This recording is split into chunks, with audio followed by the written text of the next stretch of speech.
Greetings, greetings. How the heck is everyone? Oh gosh, we already got Yori is going to town here. Can you guys hear me? Just making sure. I've had some issues with audio in the past. Just making sure that I'm loud and clear and all of that. Merlin, how you doing? MD Penny 42, nice to see you. Woohoo! Heck yeah. How you doing there, Yori? All right, so today we are going to be going over some hot takes. And yeah. So I posed a question on the posts I don't know, 2-3 days ago, and on the post section of YouTube, and wondering what your hot takes were. But we're also doing live stuff too. So if you've got something shouted out here, please keep it nice and all of that on the chat. I'm not quite sure how to just approve each chat at this point. This is all new to me, this live stuff. So keep it clean and keep it nice, and let's have a good time. All right. Let's see. So I've got on here this wonderful little, excuse me, I'm getting to the actual post, where it has all the answers and or the things that people were saying that they considered spicy takes, and there's some nice ones in there for sure. And we're going to start off. And again, if you've got any in the chat, go ahead and kick that out, and I will get to that. Coyote, one of the first comments here was that you only need one set of polyhedrals. No, this is not true. You need way more. I am a dice goblin through and through. I've got bags and bags of it. So you are barking up the wrong tree. That is a spicy take. I've seen people do it where they just have one and that's it, and they are minimalists. But yeah, we definitely need more than one set of polyhedrals to be a TTRPGer. I mean, I would say at least get be open to being gifted more than one set. um, so let me move on. I've got Merlin here, who's in the chat as well. He had posted 8 days ago, so he had said, "Old school thieves don't suck. Most players just suck at playing them." I agree completely. Um, the thief is one of the funnest classes to play. Whether you're playing OSR, playing first or second edition, playing old school essentials. Dolmenwood, I love how they kind of switched over from doing percentages and rolling percentile and just doing the d6, and you either pass or fail or whatever. And that just makes it easier to recognize. So I'm kind of a minimalist when it comes to that, though I do like mid-crunch games. But I think my son would disagree because he likes the percentile rolls because it feels like his character is special. And so, yeah, most people just play thieves really bad, and you have to be in the mindset for sure. Um, so there's that. What else do we got here? Um, Troy, the GM, always have a random D20 on hand. You never know when you might need it. It's true. You should always have some dice. Put it in your backpack. I mean, shoot, man. Get those mini D20s, little 12 mils, and throw it in your pocket. Let's see. This is Imperial Virtue. He says owning a ton of rule books that you rarely, if ever, use is not a bad thing. I would agree. There are things that you can mine out of books, all those thousands of dollars worth of books that are sitting on your shelf. You can mine things out of that. Sometimes it's just inspiration. If it's like a setting book and you want to plop one or more things out of that book into your own setting, for me, it's worth the price of admission as long as it's, 30 bucks or under. But sometimes, the $100 vintage books are totally worth it to inform your game and to have I don't know, just that morsel that you may not have come up with, which is why I like random tables so much. Um, yeah, Coyote, you missed the beginning, but welcome. Um, Good to have you here.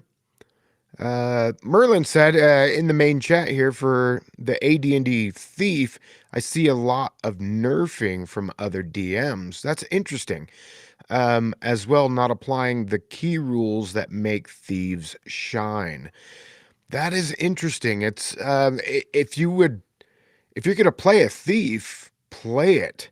You definitely have to at least know what vanilla is, right? What the rules as written is, and play that. And maybe they just had a bad situation, but I know in second edition, because that's the edition that I played the most with the thief, you're you're kind of bad in the first few levels. I mean, really low percentages in order to succeed at specific things.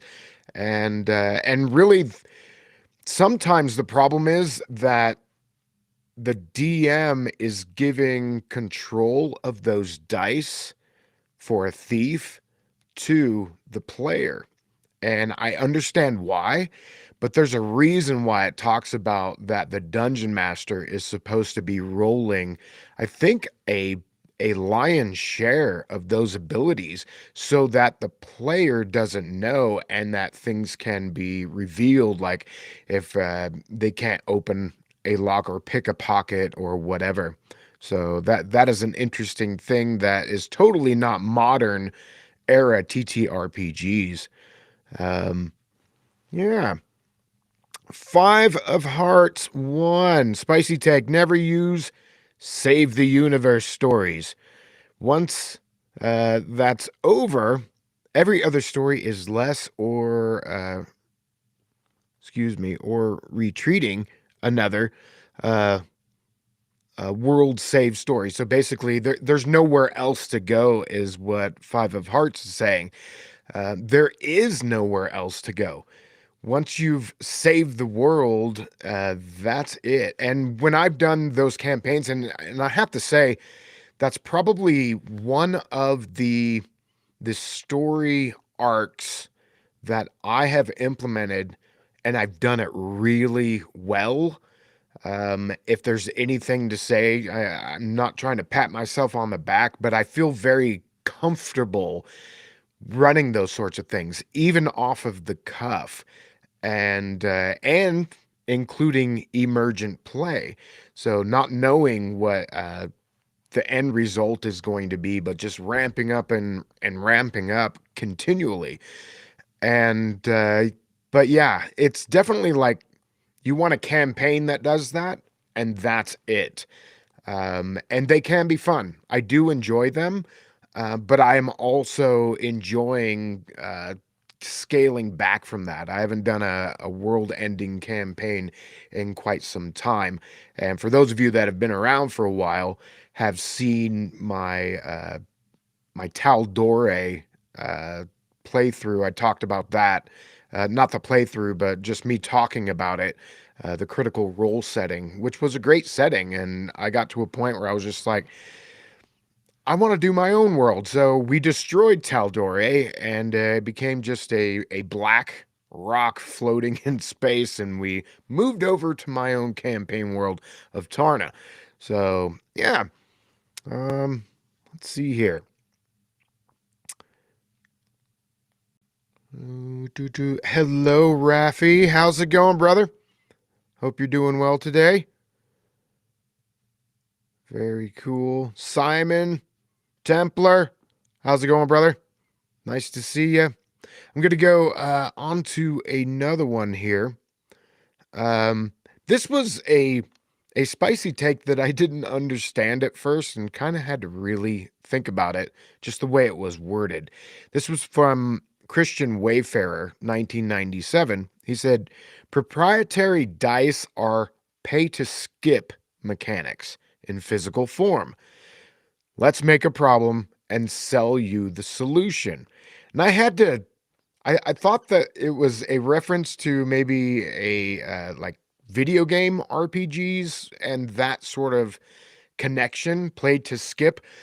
But I think what they were talking about is when you have hard edged dice, and there's tons of videos out there where the hard edged dice are supposed to roll better rather than the smoothed over ones, the ones that have rounded edges and all of that.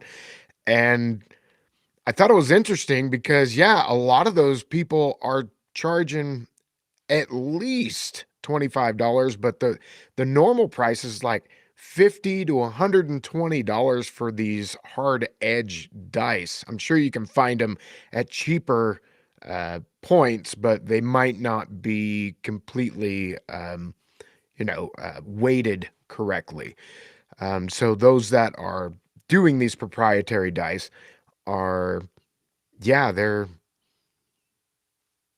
they're they're just trying to take the money from your wallet. I think so too, because I've had great luck with crappy dice, with the rounded over dice and all of that. Um,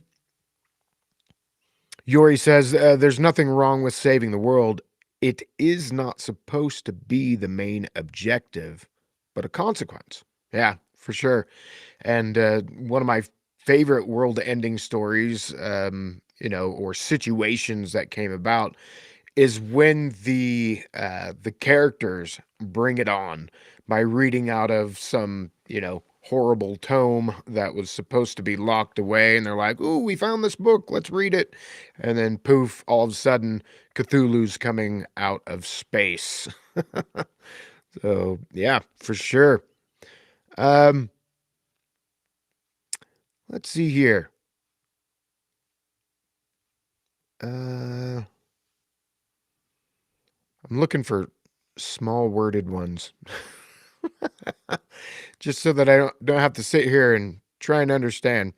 Um, so here's X Ancient Relic X. In my mind, sword and sorcery and Tolkien are two very different things. In sword and sorcery, it's the Conan sort of character just trying to survive. Tolkien, however, is a heroic bunch of folks running around trying to save the world. And I would almost completely agree, because I don't think The Hobbit was trying to save the world. Lord of the Rings itself was, but not The Hobbit. The Hobbit was definitely my favorite of the two sections of Tolkien. In my mind, there's The Hobbit and what he did there, and then the Lord of the Rings trilogy and what he did there. Then obviously the Silmarillion is all the backdrop for that, the gods and the heroes and all of that stuff.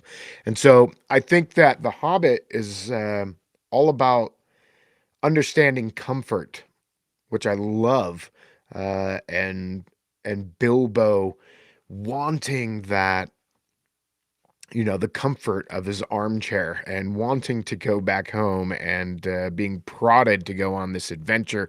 He just wants to stay home, eat, drink, and smoke all day. And I do not blame him, because that's all I want to do as well.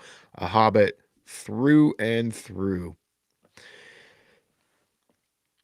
Coyote, trouble I see with dice. If the side is too small, they roll all over the place. Yeah, a larger size has more area to stop them. I agree. And then part of my issue, being 50 years old, is that my eyes have dimmed quite a bit, as it were, and I've got to have glasses at the game now. Specifically this year coming back, I can't read any of the text, and so the bigger the die, the better for me. So, and then it's easier to read, and I'm all about having you know, high contrast dice at the table. The worst offenders that I've seen, besides dice that aren't painted in at all and it's just an opaque color like black, that's horrible. But like the perloid white with gold numbers, horrible, horrible. And I do have a player that reaches down, picks up their die. As far as I'm concerned, it's a cardinal sin, but he's also completely impaired with his eyes, so it is uh, a pass that I give him, I suppose. Um, yeah, Coyote, get them, love them, clean color, and chunky, chunky, chunky. Absolutely, yeah. Make it legible for all of my other players. In regards to that, you roll your die. And I do have my rule, which is target. So you have to have a target. The target could be a dice box or another tray, or it could be the table itself. If you're aiming for a tray and the die hits the tray but pops out, even on the play table, it doesn't count. Roll again. I don't care if it's good, bad, or indifferent. Same with the table. If you roll on the table and it falls off the table, it's dead and you need to roll again. So you basically, I know whose target is what. You basically declare it once and wherever that is at, and it needs to be legible, and that's that. So, but if the target happens to be the floor, somebody could throw it on the floor and say, "That's my target." All right, cool, and read off the die. Going back to the Lord of the Rings stuff, Yori says The Hobbit starts as a wilderness exploration. Yes, it does. Then it becomes dungeon crawl. Yes, and it accumulates in large scale warfare. It does. It is a perfect campaign with a fair scaling of problems and also good lessons. Yeah, if you want a wonderful depiction of D&D and what Gary Gygax and company wanted for D&D, The Hobbit is a much better indication than Lord of the Rings is, I would say. Yeah, Rafi. We have a rule that a roll on the floor is disqualified. Yeah, it's name your target. Name your target. Absolutely. All right, let's see what else is here on this post. Uh, Minodrek says the player doesn't need to know the rules. Their job is describing what their characters do. The referee educates results and needs to rule to do so consistently. And I would agree with that. Players don't need to know the rules. Um, The players need to know what their dice denominations are. I think that is very helpful. And for brand new characters, I would put out a slip of paper that had which one was which, D4, D6, and so on, so that they can put it back or use color coded dice. I still love using color coded dice even as a DM so that I'm not looking around and wondering with this fancy looking dice between the D10 and the D8 and which one's which. Obviously, you can tell the D4 unless you're using like the barrel shape. They can sometimes look like a D6. So I do love using color coding just so that I have quick recognition. It's less cognitive reasoning that I have to do at table. So here's one. Jolly Roger, 1786. 6 mile hexes are ridiculous. The standard should be 3 mile and 1 mile could even be better in some cases. Now, for the comment section, please sound off and let me know what you think. I mean, there's even there's 8 mile hex, right? 8 mile, 6 mile. This person is saying 3 mile or 1 mile. What do you think? Go ahead and sound off. And I know there's a bit of a delay here, so I'll wait for a second. And yeah,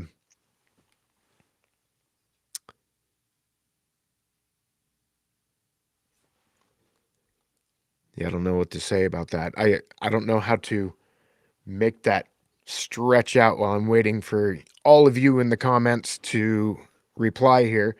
But so it is an interesting thing. Obviously, a 1 mile hex doesn't seem very big to me. Um, an 8 might be too big unless you're looking at like a world map. Yori says 2 to 5 miles is a good measure to me. Coyote says hex, 1 watch per hex or a quarter of the day. I love that. Um, I really do love that. And it depends on your game system too, and what the DM wants, what a quarter of the day is. Merlin says the area of a hex should be variable based on context. Yep. In any case, having it easily divisible or divisible by the movement rate of the party will save you a lot of headaches. So true. I like the in the middle that Coyote is saying. It's almost kind of abstract. Obviously, there's terrain to take into consideration. If you are on a road, maybe you're moving through that hex a lot quicker. If you're in a thick, dense forest like Mirkwood or something like that, that would take quite a bit more time. So but doing it, I like Dragonbanes and what they have, where it's a shift. That's 6 hours, and I like 6 hours as a shift. That's a neat little thing. And so if you think 6 hours, 6 miles, that seems about right. And I like 6 miles only because I'm used to it, right? Most of the maps, especially in D&D, have been 6 mile hexes. So I enjoy 6 mile hexes, but it's easy enough to say eight. Um, yeah, the one, two, or even three seems tiny. So that is quite a spicy take. Um,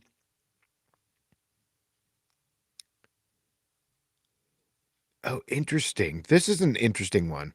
Um, Taco Loco 787. Love the name, by the way. Man, I miss tacos. Um, if you were in hell in D&D, and if you do smite evil, would you turn yourself into a beacon for demons? Apps, mother bleeping lootly, yes, you would. I think just being, if you were a paladin or some sort of cleric of light or goodness, you would be a beacon just being there. That would be my take on it. And so you would be fighting so much, so much. And I've read pieces and seen the module Paladin in Hell. I think it's first edition, could be second edition, or maybe they remade it for second edition. But it was like a first edition AD&D module, and that was so interesting to me. But no matter what is in there, I think it would be that much worse. You'd have to cover yourself in some sort of cloak of darkness and evil in order to move about, which would kind of kill some of your abilities. But yeah, you are a beacon if you're in hell, even the abyss within D&D. Um,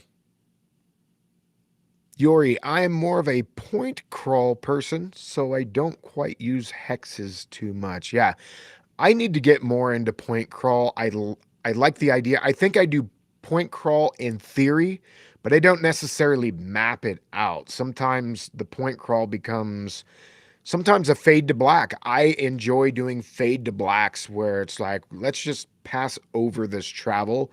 For the last 2 years or so, at least the last year and a half, I've been doing roll on each hex because I've been playing in my homebrew setting of Castle Agranac, which is on a West Marches style frontier, and that's been fun. I'm not saying it's bad or anything, but I think if I'm just playing with some people and maybe we're doing the Sawin campaign, that's point crawl, So it's like we need to go to this place. Okay, let's roll real quick to see if there's an encounter. There's not, fade to black. You're there, and that's that. You're right, Merlin. I Paladins don't hide their shining righteousness. It's true. They don't, and they shouldn't. Um, but it could also be a tactic to keep them alive longer. But then again, if a paladin is in hell, they're probably really high level. So,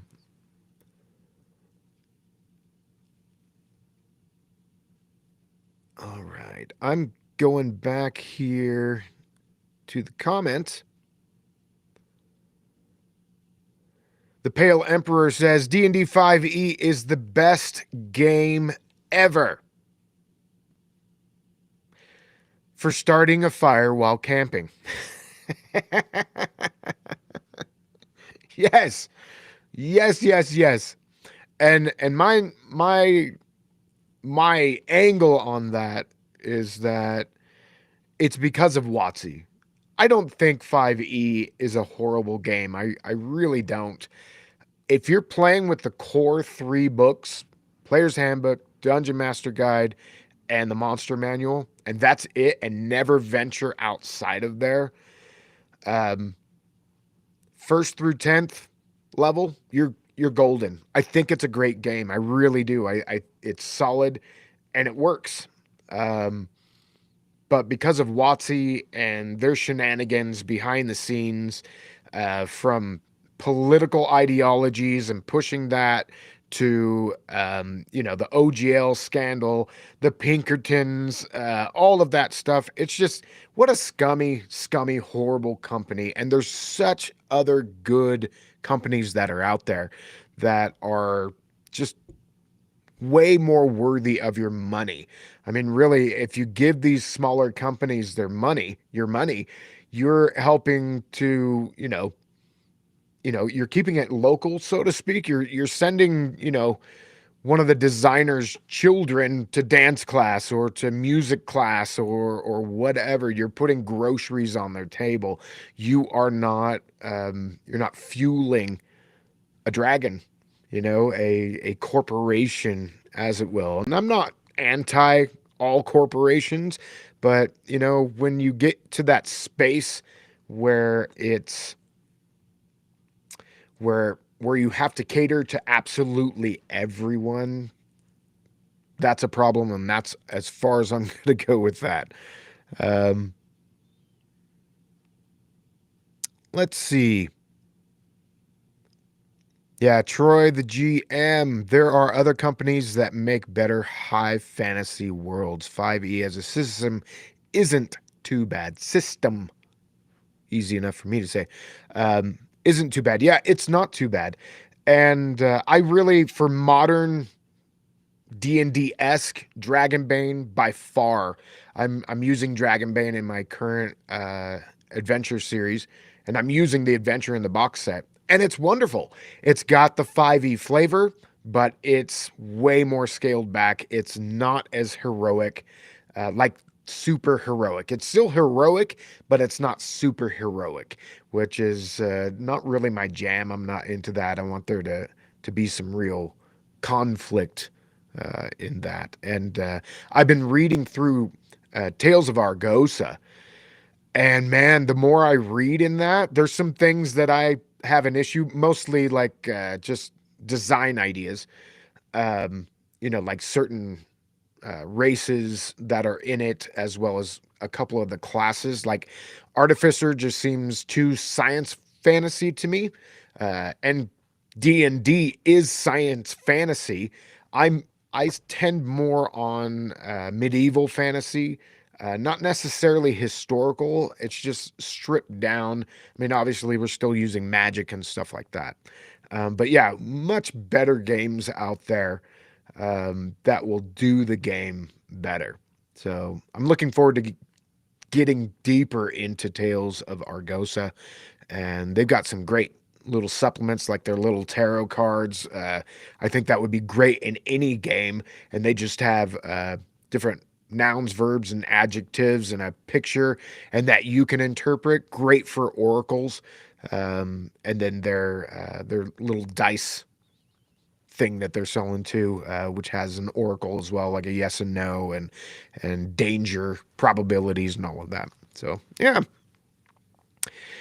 Five of Hearts. Yeah, I like the advantage disadvantage system. Yeah, I'm surprised it hasn't been used sooner. The thing is that it was used sooner. It just wasn't called advantage disadvantage. Um, Games like gosh, there was a game that I wrote back in 2005 that had the same sort of thing, that instead of using +2 -2, we were using dice denominations or dice pools, depending on the version of the game that you're looking at. And basically, if you were at a hindrance, you would use one less die for your dice pool, or one more if you were at some sort of advantage. It's been around, it's not new. Savage Worlds used it, and that's actually where I got the idea from. If you were at the skill level of a D6 and you had the upper hand, you'd use a D8 instead, or a D4 if you were at a hindrance. So it's nothing new. They just kind of codified it, and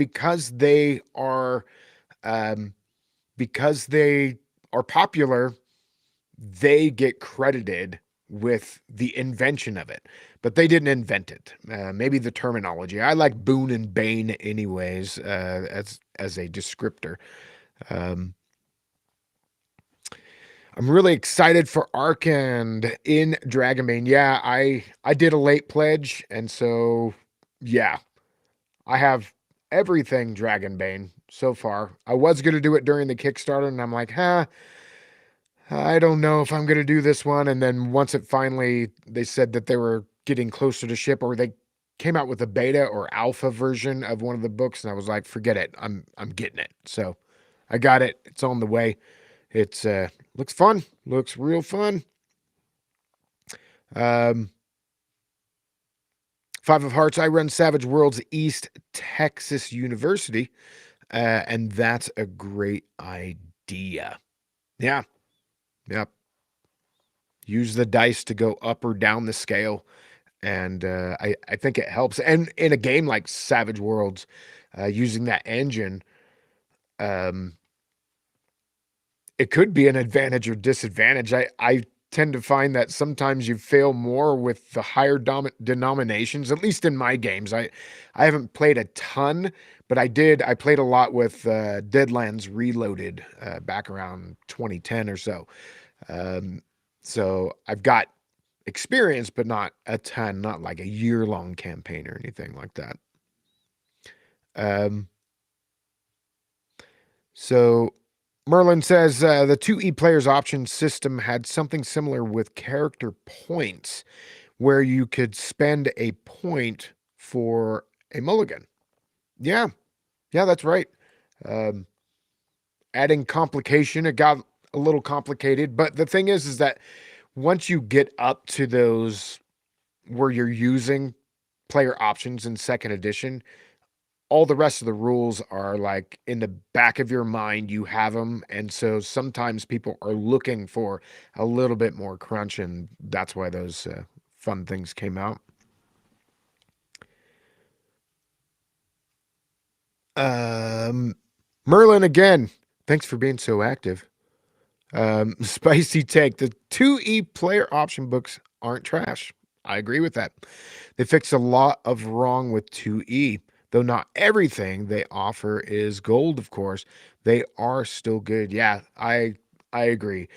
Even with like I got the brown books and the all the blue books back here for second edition, and there were some broken ass things like the Blade Singer, the L in the Elves book. Man, totally broken. And yes, I played a Blade Singer, and man, it was awesome. You felt so powerful as a player, but it kind of left everybody else in the dust. And I think having all that, so it really comes down to DM discretion to figure out what's good, bad, or useful at the table. The official Yellow Duck hot take: people should be less critical of the D&D era I like, and more critical of the D&D era I don't like. Hmm. That's I think you're poking the bear. You're poking and prodding here, which is awesome. I love that. Um yeah, I think that is what we're looking at between like modern and an OSR sort of mindset, that mine is better. And where what it actually is mine is more familiar to me. And so therefore it's better. And it's old man syndrome, all of that. And I get, kind of caught up in that as well. There's awesome things in the OSR, like those purists that are out there. Um, but yeah, younger kids are like 5e all the way. That's the only way to play. I play with some of those players as well that they're just like 5e. I feel powerful. I feel awesome. I feel like I can do stuff. Unless you're playing in my campaign, and then like someone like my wife would say, I never felt safe even in 5e. So, don't say it's superhero. And I love that because that just shows that I was able to, even in a superhero campaign, be able to cause tension, which is good, and you want to have that, and you can do that. I mean, at first level in 5e, you could land down 10 ancient red dragons and wipe the town, the region, and all the PCs. So obviously you've got that option, right? You have that thing that you can do, but it's about where to find the balance. And I think 5e, it was harder to find the balance because it was so player focused, instead of being focused on giving the DM rules to use to create a fun time. So that's where I think the difference is anyway.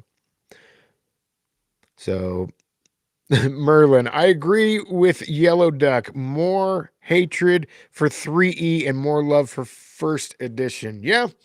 Yeah, I played Pathfinder first edition, which was 3.75. I loved it for all the options, and I hated it for all the options. It was one and the same, which is why when 5e came out in 2014, it was a breath of fresh air, because it felt more like second edition to me, where there was like some proficiencies, which were skills, right? And some abilities and all of that. And so it felt like that to me, which is why I jumped on ship and I played for almost a decade. Um, anyways,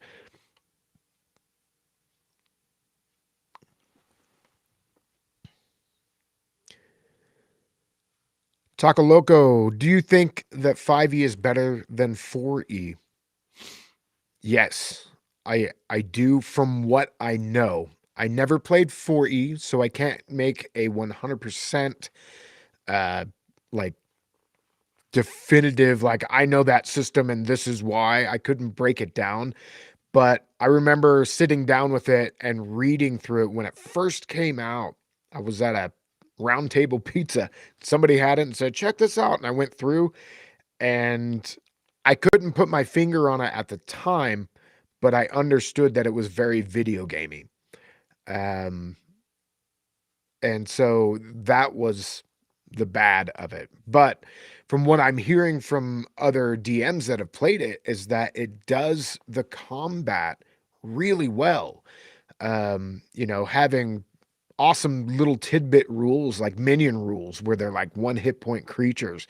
That's a great thing to put into any system where it's one strike, or maybe you've got an ability to take out as many um, as are in front of you of these minions, or things like that. And so there are interesting things. I think there's interesting things in most of the D&D systems and ideas out there.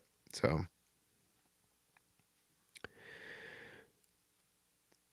Yori, I never played 5e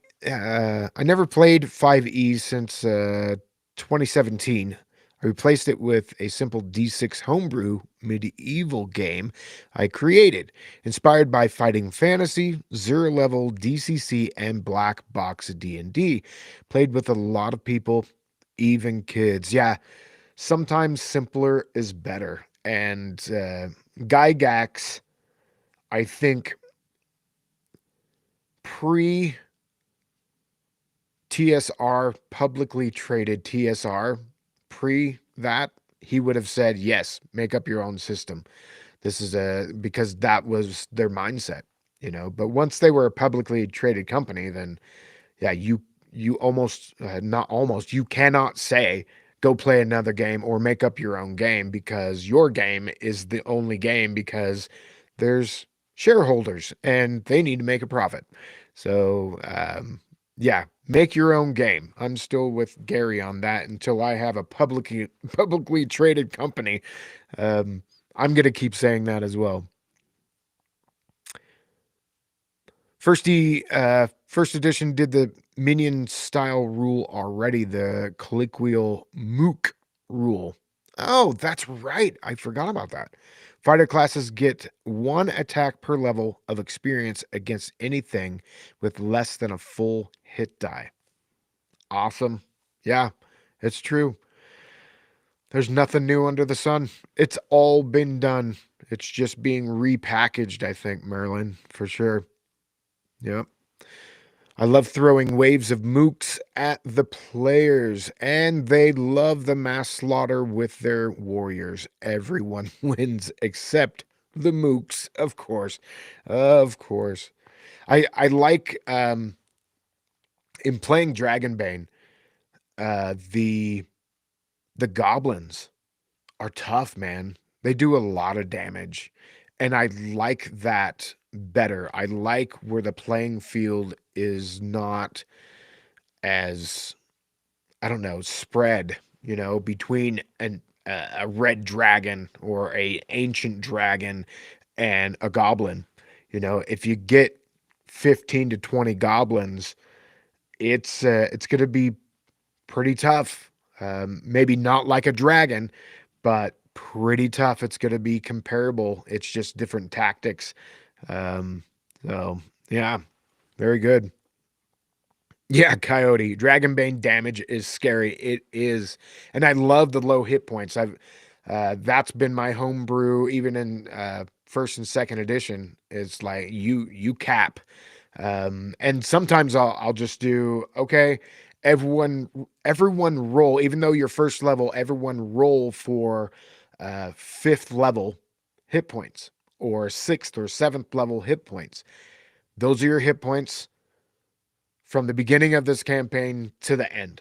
That's all you're gonna have, and Dragonbane does that nicely. So and has that sort of that balance there, so that a glass cannon like a wizard isn't gonna die immediately, um, but it's also your warrior's not going to be last man standing in the party every single time.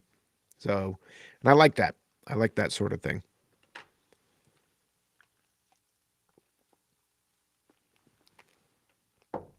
Getting parch here. Okay, let's see who else said some stuff. High tech wizard dice pool success and fail systems are glorified coin flips, and you'll only ever approach 50% win rate no matter how much you level up. Ooh. Um, yeah. There is something to be said about that. I think it might be more than 50%, but even with D&D, I mean, Dungeon Craft had a video on it that I think it was 7 is the magic number or 8 is the magic number. And so no matter what, as you are leveling up, you are basically essentially trying to, for the most part, to hit a monster, you need an 8 or more. Even though at 10th, 12th, 15th, 18th level, you can destroy a goblin real quick, the monsters that you're going up against are still at that roll, basically an 8, add your modifiers, and and you hit. And so nothing's really changing, and most systems are going to do that. I think systems that are first to ninth or 10th level are probably better in showing a good progression. But for my birthday, with the on the Agronac Cult Discord, we played Shadow Dark. And it was actually my first time ever playing Shadow Dark, really. Like, I've done conceptual and I think I've done some solo play or whatever. But with a group, it was the first time we played 10th level because I wanted to see what 10th level was like. I did not feel powerful. I did not feel heroic. I definitely not super heroic. And so I don't know that that scaled very well, but Shadow Dark is very stripped down, anyways. It's nice, but it's scary from first to 10th level. So depends on the game that you want to play. So Dan, Tesh, I'm kicking off a Dolmenwood game in OSE on Sunday. Hell yeah. But rather than using traditional Vancian casting, I'm porting over Shadow Dark's roll to cast. Yeah, I would do the same. I don't do Vancian on anything except for I am doing an experiment based upon one of my more popular videos on the magic system of Dragonbane. Anybody that's using magic in Dragonbane is using it vanilla, just so that I understand it, which is Vancian, roll to cast, and points. So, and I think I'm understanding why, but I want to see it in play over a long period of time. But I would do the same thing. Roll to cast in Dolmenwood. Absolutely. Spicy take. Fancy magic rules. Yeah, it's a spicy take. I disagree 100%. 100%. Why do I disagree? I can see what Gary Gygax was trying to do. He did not want magic users in the game, which is why they start off with D4 hit points. He wanted them to die. That's why they start off with one spell, and it's a crappy spell at that. Otherwise, you are attempting to do thief things like stab the bad guy with your dagger, or staff, or knock him over the head with a staff. And it just doesn't make any sense to me. It makes no sense to me. But it was because of his bias, because he couldn't understand why anybody would want to play anyone other than Conan or Farfod the Grey Mouser, or in any of the other heroes of sword and sorcery sort of novels. So he was like, how can Gandalf be running around with these people? And so he just neutered the class, I think. And so Vancian just sucks. I think that if you roll to cast, at least you have multiple opportunities to roll and do something significant, especially at those lower levels. So at higher levels, yeah, basically they're gods. Magic users are gods as long as they haven't gotten rid of all of their spell slots in earlier battles before they get to, whatever big bad is there of the adventure. Yeah, your spicy take. Okay, let's see what else we got. Oh, the official Yellow Duck, he had mentioned on the post that I had done, he had said this: Tolkien fantasy is boring. Role playing games are the single most personalized experience, a fantasy world tailored for the people at the table. Make it your own. Whew, that is really spicy. Tolkien fantasy is boring. Well, I think there's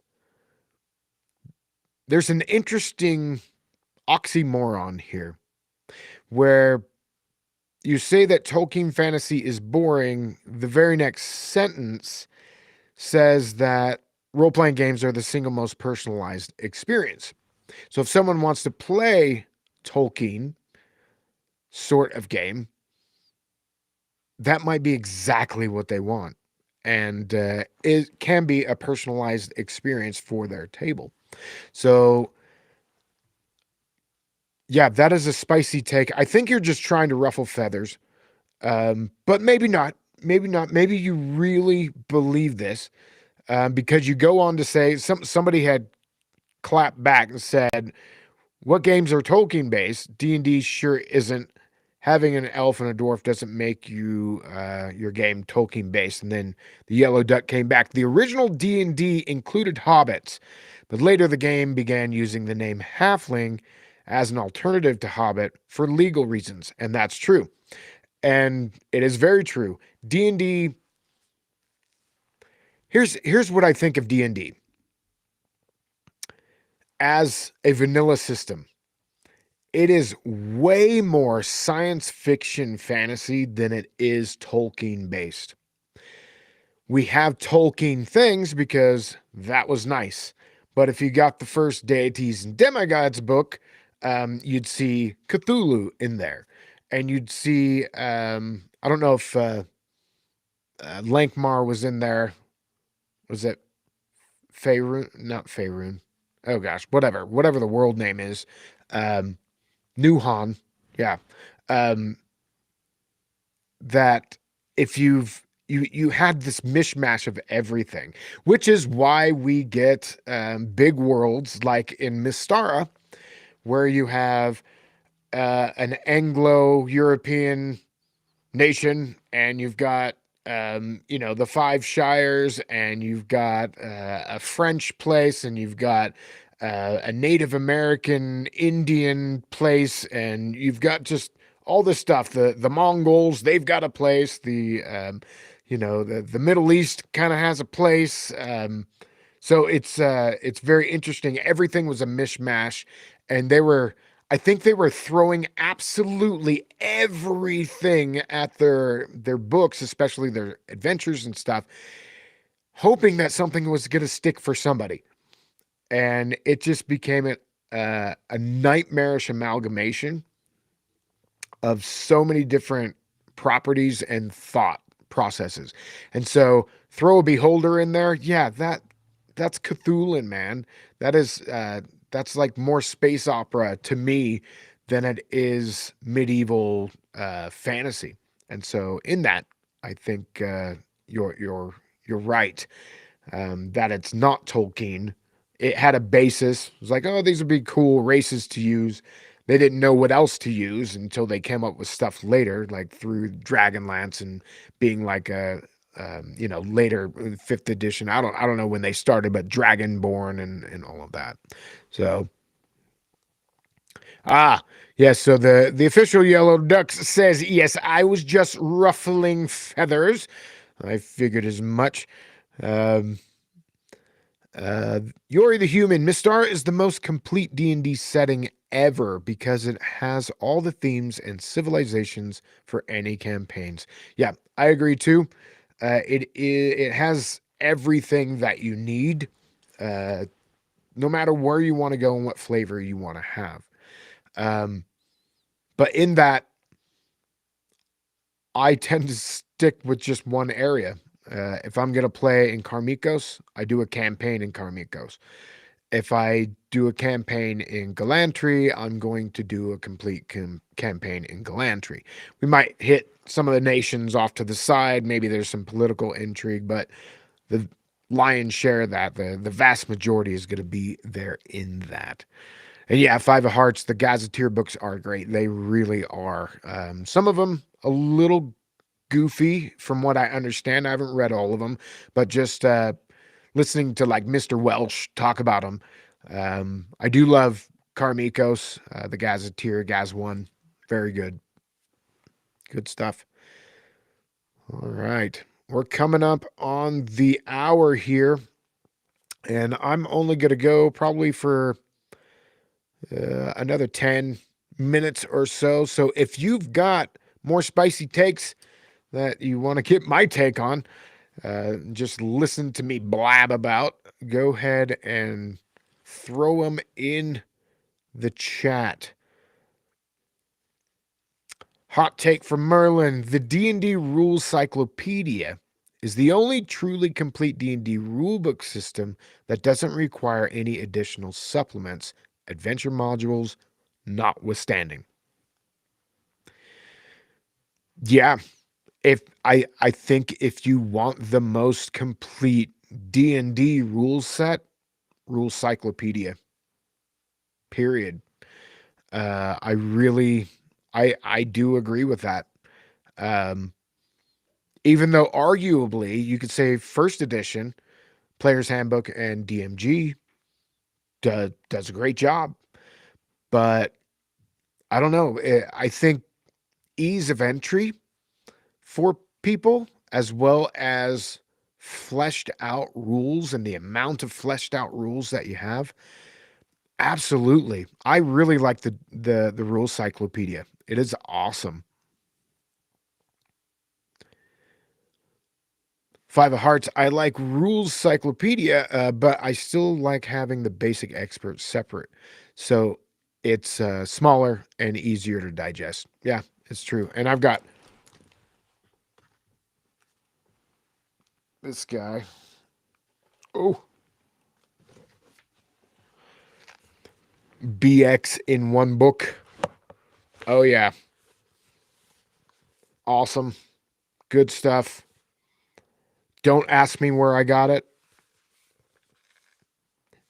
I can't tell you, but yeah, BX in one place, even in one book, is really awesome. As well as having the different books so that you know where to go.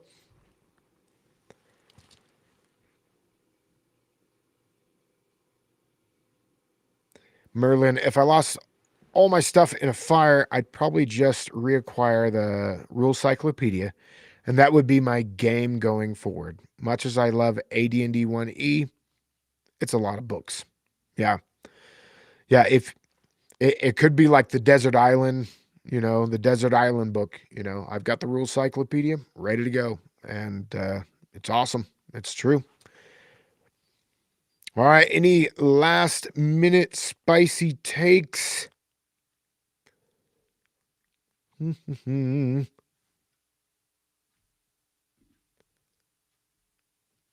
me see here. I've got maybe one. Oh, here we go. This is an interesting one from Ironcaster.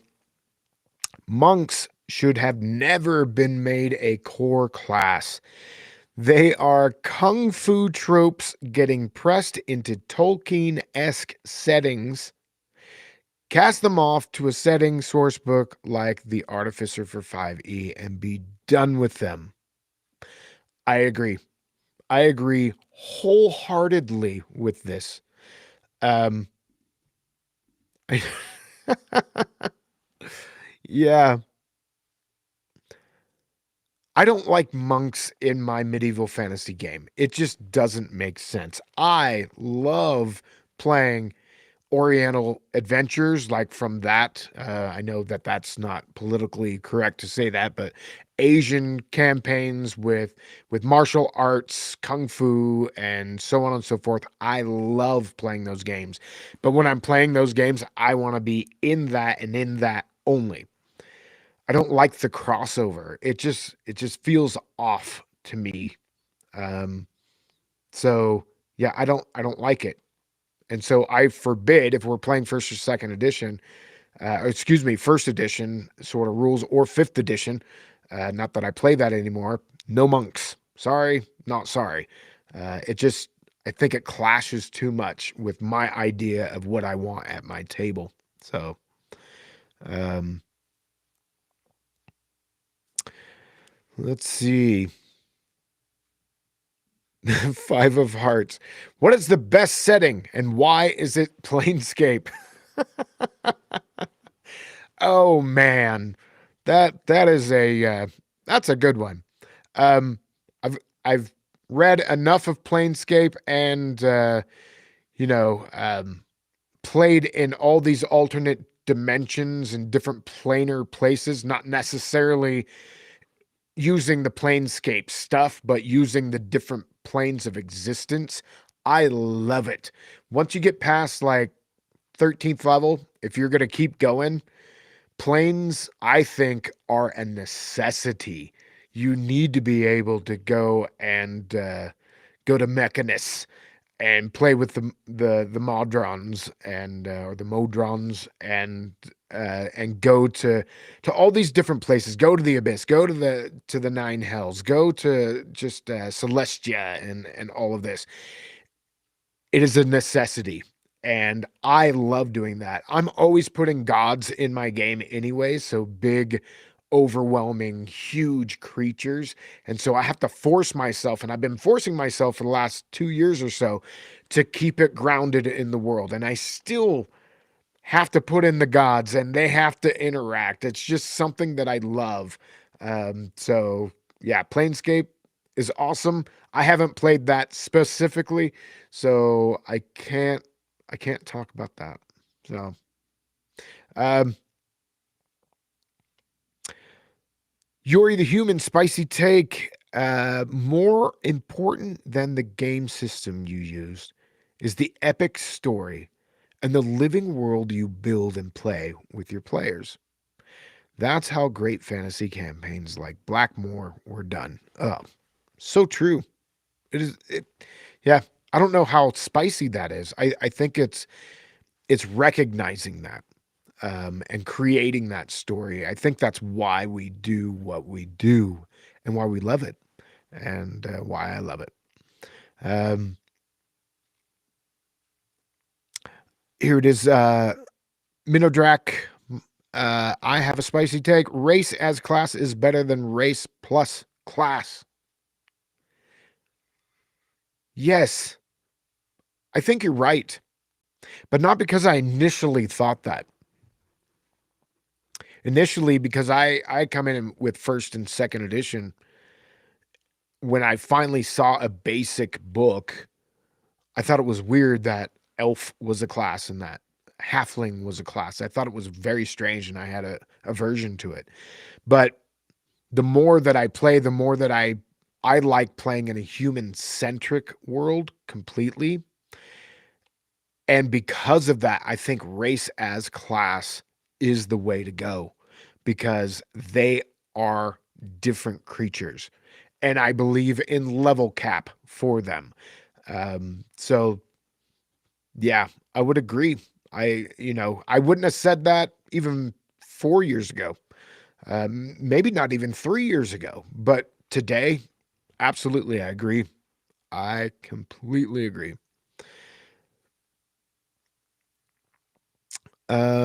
What's your best or favorite, excuse me, the best ability generation method for OSR characters? Yeah, quick down the line, 3d6 down the line. That's quick. Otherwise, get online and there's generators and you just print them and put them at your table. That's probably the best if you want to just get playing. But if it's, but I personally, I come from, being really rooted with second edition. I used method four, which was roll 4d6, drop the lowest. And in some cases, we would have you re-roll ones and arrange how you like. It takes longer, but at least the person feels like they have, that's where agency comes in. Immediately, I want to play a this, fill in the blank, give them the opportunity to do that and allow their roles to reflect that. Um, so instead of having an average of a 9, 10, you would be more like 12 or 13, which isn't going to break the game. So, yeah. Yeah, Merlin saying 3d6 down the line for basic games, for basic and expert or back me, and 46 drop the lowest for AD&D. Yeah, if you want to go trad, then absolutely. And when I play OSR and OSE, I do 3d6, but I don't go down the line. I never go down the line because I want the players to inform their players by at least the randomness of those rolls. So if they want to play a fighter, they don't have to wind up with a 5 in that ability. Even though it can be fun to play, what I've found is that most people just kind of get dejected by it. And hey, can I roll up another one? And then you get into that nonsense, and that's no fun. All right, ladies and gentlemen, I want to thank you for coming to this spicy take live stream today. Thank you for showing up, participating, and having fun with it. Right now, I don't know if this was the peak, but we've got 24 people watching. Thank you so much for being a part and coming on this small little journey. Doing this live stream stuff is all new to me, And so we're trying to do it once a month, the very first Monday of the month, and just seeing how it goes. So yeah, make sure you join our Discord if you're into that. We've got Patreon, uh, Agronac Studios, or the Agronac cult there. And so yeah, you can find all those links at agronac.com. Everything we have, from t-shirts, music, and all of that stuff. And yeah, well, thank you for coming by. I really appreciate all you guys. And yeah, we'll see you on the next one. Later.